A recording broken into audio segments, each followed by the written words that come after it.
this is going to be a good video for the topic right now, because why Western countries hate India. I don't hate India, but I definitely have a view of India, and I've never been to India, so I only get the viewpoints of what I see online from the different creators. Now, granted, the Malan family, Beast Boy Shabab, Kerry Minati, all of these people have transformed in my head what I thought India was like. Same thing with cricket, Virat Kohli, MS Dhoni. But I'd be curious to see, what does this guy think that we think about India? अगर आप India की सड़कों पर travel करोगे तो आपको violent crime, sexual assault और rape जैसी चीजों का सामना करना पड़ेगा। ऐसा कुछ कहना है यूनाइटेड स्टेट्स की I'm not gonna lie. Hold on, let me see if I can't find this real quick.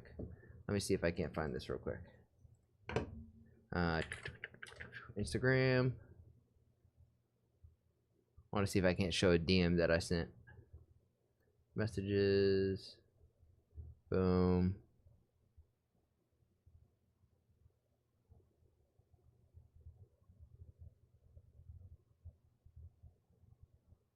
No, it says message unavailable, son of a gun.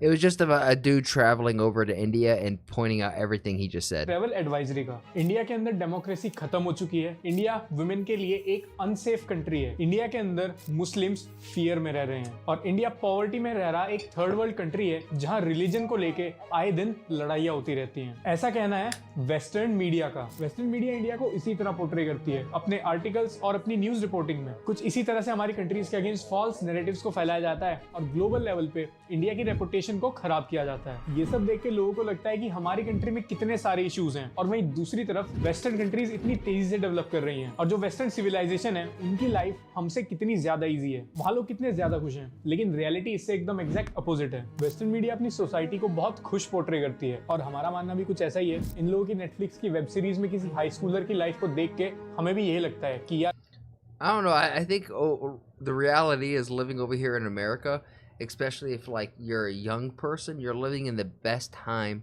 to be alive ever with the most opportunity. काश हम भी इनके country में पैदा हो जाते तो हमारी लाइफ भी इतनी इंटरेस्टिंग और इजी होती। कुछ ऐसी ही है वेस्टर्न कंट्रीज और इनकी मीडिया की hypocrisy. Indian institute of mass communication ने अपनी स्टडी में ये पता लगाया कि वेस्टर्न फर्म्स ने इंडिया के बारे में नेगेटिव न्यूज पब्लिश करके एक एक्सपोनेंशियल ग्रोथ विटनेस की है। कश्मीर, फियर, मॉब, काओ, हिंदू, मुस्लिम, रॉयट, प्रोटेस्ट, वायलेंस, ये जब भी इंडिया के बारे में कुछ लिखते हैं तो अपने I don't want to be rude, right? And I don't want to come across ignorant, but isn't there like a silent civil war going on in India with like multiple places in North India, Middle India, and South India?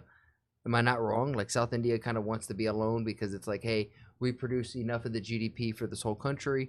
We don't need to rely on North India. That's a constant war. Articles की headline में इन words का जरूर use करते हैं और इनके ये article काफी ज्यादा व्यूअर्स तक भी पहुंचते हैं। Or is that just propaganda? और इस कंक्लूजन पे IIMC 3000 आर्टिकल्स को स्टडी करने के बाद पहुंचा। उन्होंने बताया कि इंडिया के बारे में की जाने वाली रिपोर्टिंग फॉल्स नैरेटिव्स पे बेस्ड होती है। BBB प्रस्तुत करता है manipulated side of real side of Bharat.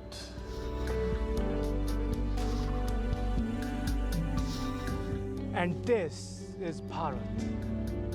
आज हम पूरी दुनिया के सामने भारत की एक No man, that's not at all. Nobody knows about that except for a few people. अरे ये डेवलप्ड एरिया के ड्रोन शॉट्स कौन ले रहा है यार? फायर करो उसको। भारत अपने चंद्रयान 3 को चांद पर उतारने में तो सक्षम रहा, लेकिन आज भी यहाँ लोग गरीबी से जूझ रहे हैं। लोगों के पास खाने के लिए खाना नहीं है और पीने के लिए पानी, और उसके बावजूद भारत आज अपने स्पेस प्रोग्राम्स पर बेइंतहा पैसा खर्च रहा है, जबकि उन्हें अपने देश में पॉवर्टी को खत्म करने पर ध्यान देना चाहिए।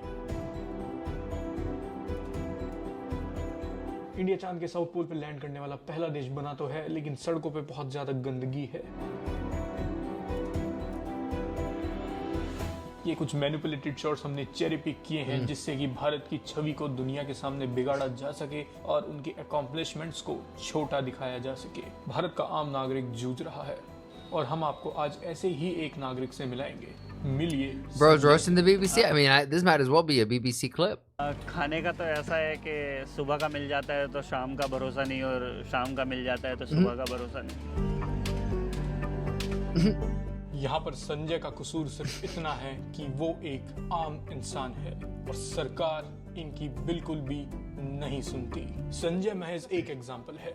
ऐसे लाखों करोड़ों भारतीय हैं जो रोज इन परिस्थितियों से गुजर रहे हैं। बिक्री तो हो जाती है साहब, 100-200 रुपए की हो जाती है। अरे कट इट, ऐसा लग रहा है पढ़ के बोल रहा हो। कहाँ से उठा लाया इसे? कितनी बार गए, ढंग के एक्टर ले आया करो, थोड़ा बजट बढ़ा के। हट।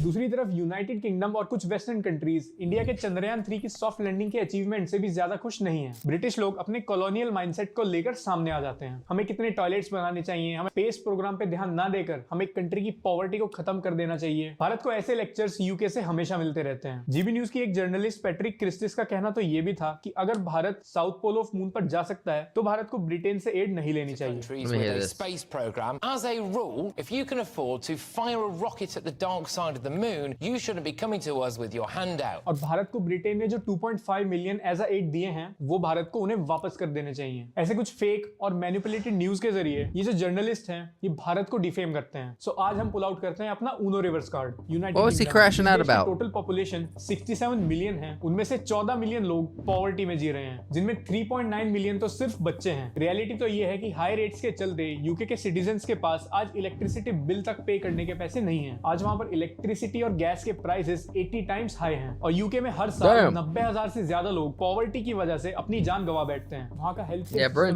हो चुका है और कंट्री की 1/5 पॉपुलेशन पॉवर्टी में जी रही है। सर्दियों में अपने घरों को गर्म रखने के लिए हीटर्स चलाने तक के पैसे लोगों के पास नहीं है। 41 इयर्स हाई इन्फ्लेशन है और यूके की सेकंड लार्जेस्ट सिटी अपनी बैंकरप्सी अनाउंस कर चुकी है। Now Britain's second biggest city has effectively declared itself bankrupt this week. इतनी बुरी कंडीशन के बाद भी ये लोग दुनिया की 5th लार्जेस्ट इकोनॉमी को लेक्चर दे रहे हैं। आयरनी देख रहे हो? जिस फॉरेन एड को ये लोग वापस लेने की बात कर रहे हैं वो एड यूके भारत को सपोर्ट करने के लिए दे ही नहीं रहा था। मार्च 2023 में independent commission for aid impact ने ये क्लेम किया कि साल 2016 से 21 तक यूके ने भारत को 2.3 मिलियन पाउंड की एड दी है। लेकिन उसी रिपोर्ट में ICAI ने ये भी लिखा था कि साल 2016 से 21 तक ये जो भी एड प्रोवाइड की गई है वो गवर्नमेंट ऑफ इंडिया के पास नहीं गई। वो एड भारत में इन्वेस्टमेंट्स और दूसरे प्रोग्राम्स के लिए यूज हुई थी। यूके की फॉरेन मिनिस्ट्री ने खुद रिप्लाई करते हुए ये कहा कि साल 2015 से भारत को यूके द्वारा कोई भी फाइनेंशियल एड नहीं दी गई। अब हमारी मोस्टली फंडिंग बिजनेस इन्वेस्टमेंट्स पर फोकस्ड है जो यूके और भारत के लिए नए मार्केट्स और नए जॉब्स को क्रिएट करने में हेल्प करेगी। और अक्सर हम देखते हैं कि यूएस और यूरोपियन कंट्रीज भारत को ह्यूमन राइट्स, मीडिया फ्रीडम और माइनॉरिटी राइट्स जैसी चीजों पर लेक्चर देते रहते हैं। लेकिन अगर हम इनके कंट्रीज की ग्राउंड रियलिटी की बात करें, Hold on. If you can't breathe, just take off the mask. लेकिन अगर हम इनके कंट्रीज की ग्राउंड रियलिटी की बात करें, यूएस के रेसिज्म की कंडीशन के बारे में तो हम सबको पता ही है। ऐसे बहुत सारे इंसिडेंट सामने आते रहते हैं। रिसेंटली अभी हमने देखा था कि कैसे एक पुलिस ऑफिसर जॉर्ज फ्लॉयड को जमीन पर लेटाकर ब्रूटली दबा रहा था। Police brutality against black American human rights abuse का एक खुद बहुत बड़ा एग्जांपल है। डोंटे राइट एक 20 साल का 1 year ago. Okay, I was gonna say, how old is this video? लड़का जिसे एक पुलिस ऑफिसर ने सिर्फ इस बात के लिए मार दिया कि उसका रजिस्ट्रेशन टैग एक्सपायर हो गया था। और जैसा कि हमने वीडियो की स्टार्टिंग में कहा था, अगर हम यूनाइटेड स्टेट्स की ट्रैवल एडवाइजरी को Hold up. सामने आते रहते हैं। रिसेंटली अभी हमने देखा था कि कैसे एक पुलिस ऑफिसर जॉर्ज फ्लॉयड को जमीन पर लेटाकर ब्रूटली दबा रहा था। Police This is true. He did brutally murder this guy. There's no if, and, buts about this. But at the end of the day, this guy wasn't a saint. Brutality against black American human rights abuse का एक खुद बहुत बड़ा example है। डोंटे right एक 20 साल का लड़का जिसे एक पुलिस ऑफिसर ने सिर्फ इस बात के लिए मार दिया कि उसका रजिस्ट्रेशन टैग एक्सपायर हो गया था। और जैसा कि हमने वीडियो की स्टार्टिंग में कहा था, अगर हम यूनाइटेड स्टेट्स की ट्रैवल एडवाइजरी को पढ़ें तो वहां पे साफ साफ मेंशन है कि अगर उनका कोई भी सिटीजन इंडिया विजिट करेगा तो उन्हें इंडिया में वायलेंट क्राइम, सेक्सुअल असॉल्ट और रेप जैसी चीजें देखने के लिए मिलेंगी और उन्हें हर वक्त उनसे सतर्क रहना पड़ेगा। ट्रैवल एडवाइजरी वो इंस्ट्रक्शंस होते हैं जो कोई भी देश अपने सिटीजन्स को देता है to visit every foreign country. हमारे पास भी आज यूएस के कोलैप्स्ड गन कंट्रोल सिस्टम और मास शूटिंग्स का डेटा है। भारत और वेस्ट में मोस्टली प्यू रिसर्च सेंटर के डेटा को रेफरेंस में लेकर ही ओपिनियंस फॉर्म किए जाते हैं। तो इसी प्यू रिसर्च सेंटर ने अपनी एक रिपोर्ट में कहा था कि सिर्फ एक साल यानी 2021 में 48,000 से ज्यादा लोग अमेरिका में मास शूटिंग्स और गन रिलेटेड क्राइम्स में मारे गए हैं। 43% यानी कि अप्रोक्स 21,000 लोगों को गन से मर्डर करके मार दिया गया और 54% यानी अप्रोक्स 26,000 लोगों ने गन से सुसाइड कर ली। इसी रिपोर्ट में हम गन्स के मर्डर के साथ साथ ये भी देख सकते हैं कि सुसाइड रेट कितना ज्यादा हाई है। यानी अमेरिकन सोसाइटी और वेस्टर्न मीडिया खुद को जितना खुश पोर्ट्रे करते हैं, रियलिटी उससे काफी ज्यादा अलग है। ये डेटा तो सिर्फ साल 2021 का है। अगर इससे पहले और बाद के डेटा बताने लगे तो उसकी list The reality is we're a bunch of humans living on this planet. We all share this planet together, and we're all messed up in our own way, right? That just Just like if we're playing an MMO, no matter what race that you want to start out with, whether it be American, French, Spanish, Indian, Japanese, it's gonna have like a pro list and a cons list, right? None of them are gonna have just a whole bunch of pros with no cons. We're human at the end of the day. बहुत ज़्यादा लंबी And the pro and con list is mostly about like education and tradition. Don't get weird. I'm not trying to be racist or say that one race is better than the other. I'm saying that we're all, the game is perfectly balanced in the sense that we all have pros, we all have cons. हो जाएगी। अगर साल 2023 की बात करें तो अभी तक 470 मास शूटिंग के इंसिडेंट वहां सामने आ चुके हैं, यानी हर दिन मास शूटिंग के एक से ज्यादा इंसिडेंट जरूर होते हैं। अगर आप विकिपीडिया पर जाकर साल 2023 के मास शूटिंग के इंसिडेंट्स के बारे में स्क्रॉल करोगे तो आपको शायद स्क्रॉल करते करते शाम हो जाएगी। इन सभी वेस्टर्न कंट्रीज में डाइवोर्स, सुसाइड रेट, डिप्रेशन जैसी प्रॉब्लम्स बहुत तेजी से फैल रही हैं और इन्हें देखकर एक चीज कही जा सकती है कि इनका सोशल स्ट्रक्चर पूरी तरह से हिल चुका है। फोर्ब्स की एक रिपोर्ट के अकॉर्डिंग यूएस में साल 2021 में 19 लाख मैरिजेस हुई, जिसमें से 7 लाख डाइवोर्सेस हो गए। इनका डाइवोर्स रेट कितना ज्यादा हाई है और ये सब होने का एक मेन रीजन है lack of culture. Western values की रियलिटी तो Also, the divorce rate is slightly skewed because people who get divorced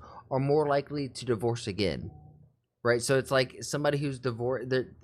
I know people who have been married 5 times.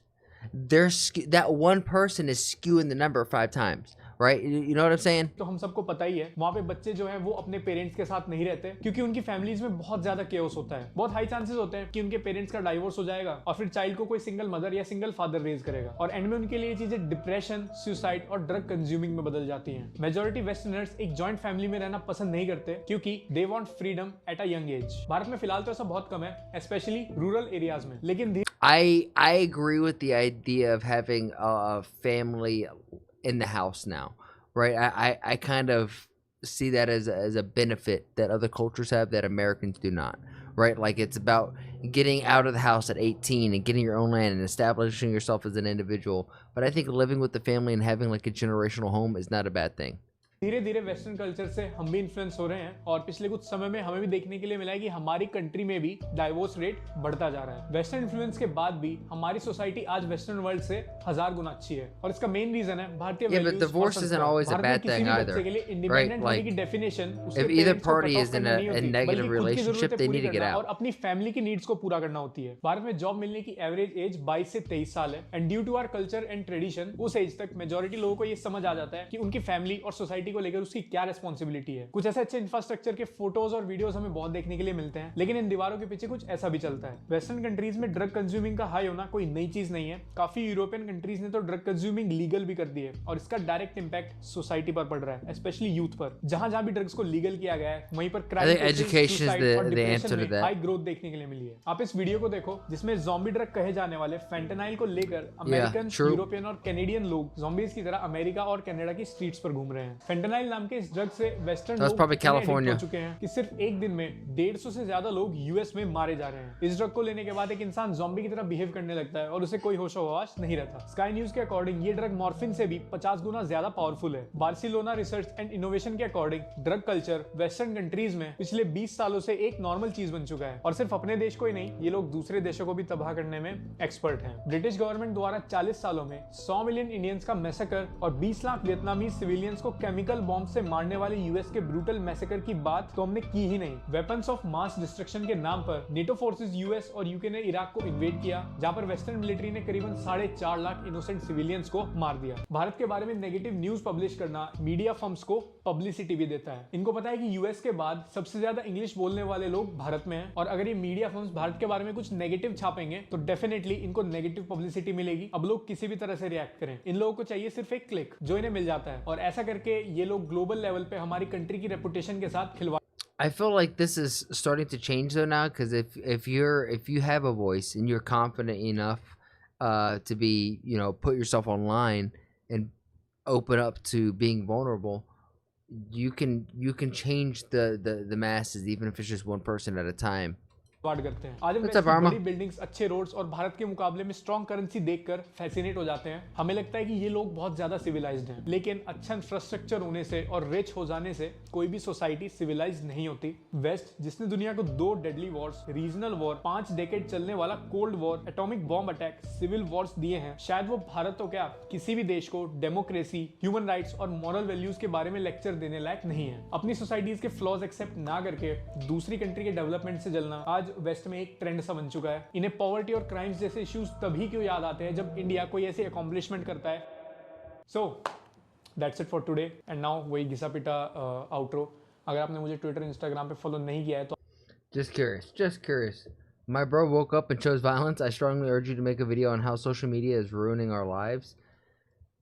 This is my issue with even this comment right here. The idea that social media is ruining our lives.